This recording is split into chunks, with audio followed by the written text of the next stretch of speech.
councils struggle, really, to deal with all these applications as they come in, and there are many, many cases where they have refused it, and by some means or another, the information has not reached the cell phone company in time to stop and putting the mast up.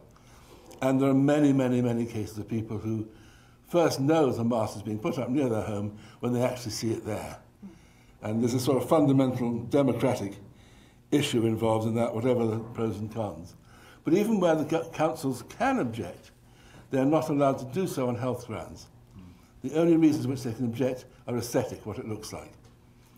So, in a way, their hands are tied in regards to various evidence you've got. Now, so all this came out, and all these are recommended against, and they were recommended against by people. I looked again, when I first read this thing 8 or 9 years ago, none of the names meant anything to me. I then looked again just the other day at the list of people on the committee. They included a man called Mike Rappacioli, who you may have heard of. They also included a man called Coggan, who is our equivalent in Britain. And there's other of the scientists who now say there's no problem with this technology. So this did not come from loony lefties or even from a particular fringe of the scientific community. It came from everybody. And the government warmly welcomed this report and did absolutely nothing about it. Said it would implement them all and did nothing about any of them. I mean, for example, the warning on kids is buried deep in a very, very little dense little leaflet, sort of paragraph 16 or something, last sentence, which is put out in doctors' surgeries and public libraries, the sort of thing that no one ever picks up, and if they do pick it up, it goes straight into the bin. And the use of mobiles, of cell phones, among the young has doubled since that report came out in Britain. So much for that effect. Anyway, they then did it again, and in the year on other things, on SARS, for example, nothing on the boxes. Some countries produce lists of cell phones and how they rate. We don't. It is almost impossible to find out in Britain if you want to do it. You have to visit the site of... And then again, just 2 years ago, Sir William again called for a public review on Wi-Fi, use of Wi-Fi in schools.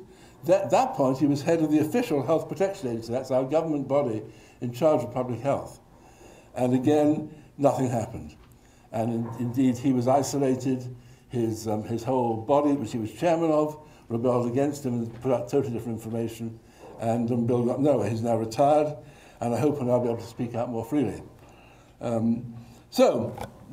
more things have happened elsewhere. As Cindy said, the greatest breakthrough in many ways from your point of view was the European Environment Agency. There's a guy there called David G., who I've known for many years. I first met during the asbestos saga, which is why I mentioned it. He was one of the few trade union leaders who was interested in fighting to stop the problem rather than getting people compensation after they become ill, which is really what the trade unions were interested in, because then you handed over a big check and everyone applauded at a meeting as opposed to actually doing the hard work. And Dave really fought on this. Jackie McGlade was a friend of mine, who's the head of the agency, put out that statement. It was very courageous, because it was just before she was coming up for reappointment. And she took a lot of heat from governments for having done that. And there were quite a few frantic calls to me and no doubt to Cindy saying, what evidence can you provide, which we then sent off. But the interesting thing now is that many of the governments that were attacking Jackie most strongly are some of those that are taking the most fervent action in Britain, in Europe. And then, as Cindy said, the European Parliament voted by 522 to 16, that's quite a majority, on a resolution based very strongly on the by-initiative report, again calling for tighter safety standards, particularly for vulnerable groups like children. Unfortunately, the European Parliament is powerless. It just recommends the actions are taken by individual governments, but nevertheless, it is an important signal that has been sent out. The evidence of public concern is quite strong. In Europe, 73% of people in Europe told a European Union survey they believe that cell phones damaged their health, or could damage their health. 76% said the same about masts. In Britain, it was slightly less, at about the 60-odd mark, but this was up from 55 and 58% in 2002. So that's quite an interesting surge in public awareness. And in Britain, 3/4 of people said they were not properly aware of what measures were being taken to protect their health by the authorities. And the country that's, of course, done most is France, where President Sarkozy, who no one expected to be green, set up a consultation shortly after he got into power on all green issues called the Grenelle Initiative. I'm afraid, having rather bad schoolboy French, I always want to call this the Grenouille Initiative, as we call the French frogs in Britain. And one of its recommendations was on cell phones. I've got it here somewhere. But since then, the Senate has voted to ban them from primary and middle schools. It has said, the government has announced it will ban advertising to children under 14. The city of Lyon, in the south of France, around last Christmas time, had a very big public advertising campaign to try to persuade parents not to buy cell phones for their children for Christmas. The French National Libraries have a moratorium on installing Wi-Fi. And there's a town in Normandy called Hérouville-Saint-Clair where it is removing all existing Wi-Fi from schools by the end of this year, they say. No one else has gone nearly as far. In Germany, the health ministry says people should avoid using Wi-Fi. They should avoid use wired connections. They should use landlines rather than cell phones, and they should avoid decked phones. That's official advice. And the Frankfurt city government and the Bavarian parliament have both recommended against installing Wi-Fi in schools. The Department of Public Health in Salzburg, Austria, is also saying there should be no new Wi-Fi installed in schools. Finland has a whole load of recommendations against restricting use for children, get to text rather than phone. Parents should restrict the number and length of calls. Fat chance, I would think, but there you are, as one parent. Actually, my kids are fairly good on this. Use hands-free, not to use in areas of poor receptivity, cars, etc., etc., etc. India has made recommendations. Israel has made recommendations.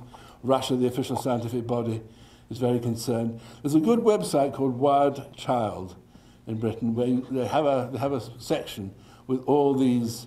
It's not quite as up-to-date as I would like it to be. The latest French stuff isn't on it. But you can actually very easily get that.